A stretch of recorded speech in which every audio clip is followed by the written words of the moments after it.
Sekarang kita punya di sini barisannya konvergen, maka yang akan kita tunjukkan adalah barisan ini merupakan barisan terbatas. Jadi di sini kita bisa manfaatkan definisi barisan konvergen ya. Di sini kita bisa tulis di sini karena xn konvergen, di sini ya, karena xn barisan konvergen. Nah, maka taruhlah konvergennya ke X begitu ya, maka ada X anggota sistem bilangan real sehingga bisa kita tulis di sini xn konvergen ke X. Jadi kita misalkan konvergennya ke X begitu ya. Nah, sekarang kita manfaatkan sifat ini, definisi xn konvergen ke X.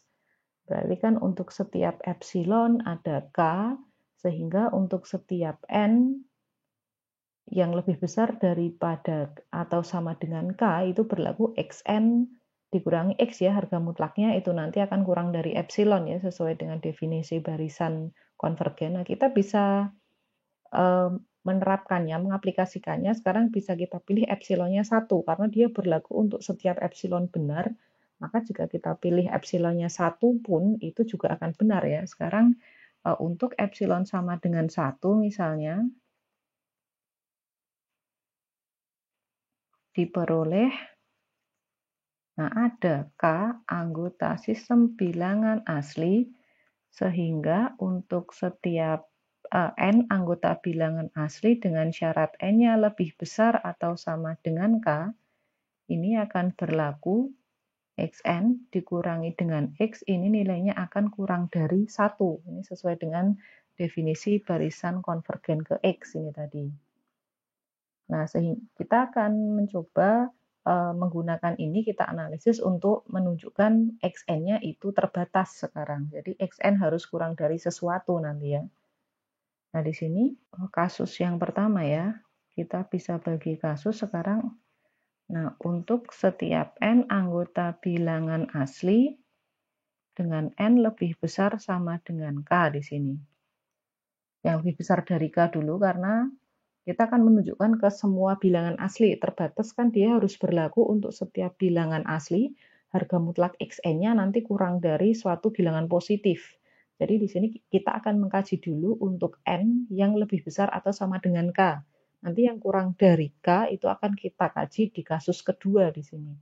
Yang pertama untuk setiap N yang lebih besar atau sama dengan K, harga mutlak Xn ini bisa kita tulis menjadi di sini harga Xn dikurangi dengan X ditambah dengan X begini. Kemudian kita manfaatkan ketaksamaan segitiga di sini. Nah, ini kita akan gunakan sifat yang di sini tadi.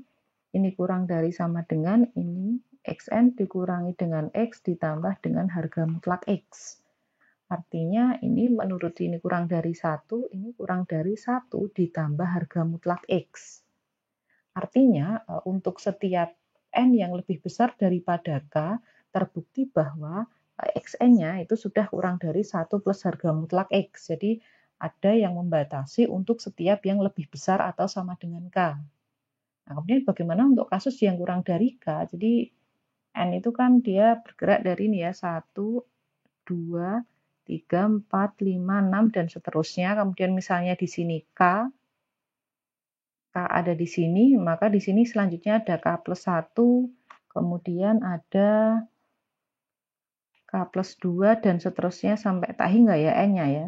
Nah, jadi di sini, di bagian ini ke sini, nah itu sudah terbukti bahwa harga mutlak dari Xn, jadi ini N ya, ini N, nah, harga mutlak dari Xn-nya ini sudah terbukti kurang dari 1 ditambah harga mutlak X. Nah, padahal kalau untuk membuktikan dia terbatas, ini semua kan harus terbukti untuk setiap N. Nah, kita harus mengkaji untuk kasus yang di sini, yang kurang dari K itu seperti apa nanti.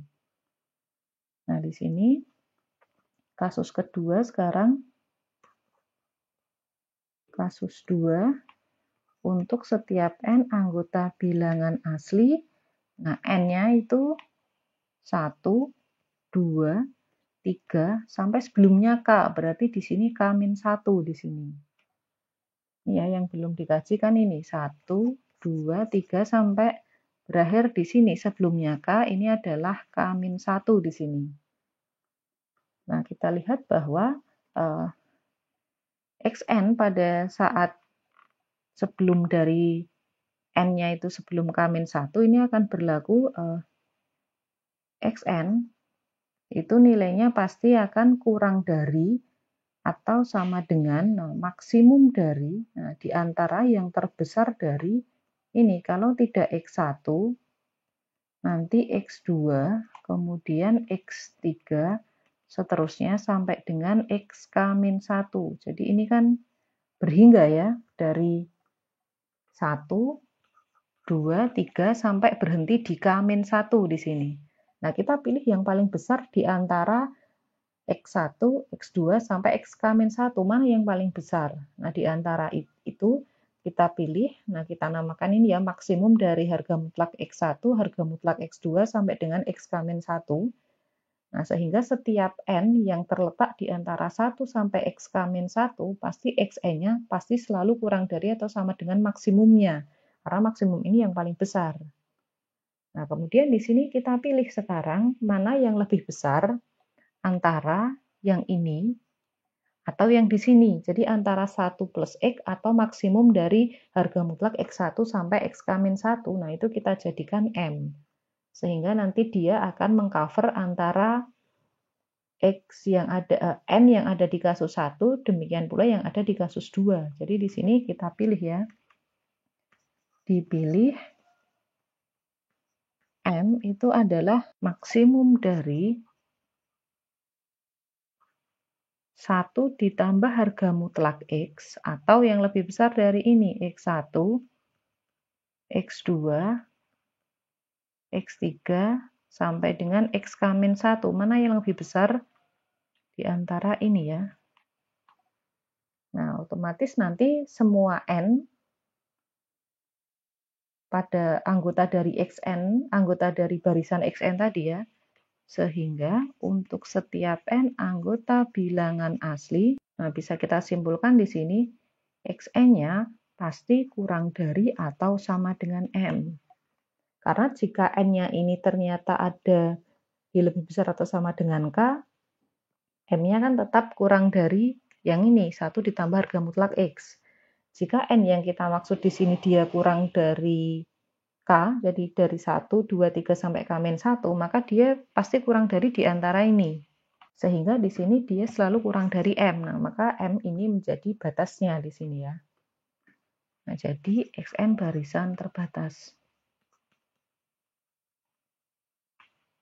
Jadi terbukti bahwa setiap barisan konvergen dipastikan barisan itu merupakan barisan terbatas.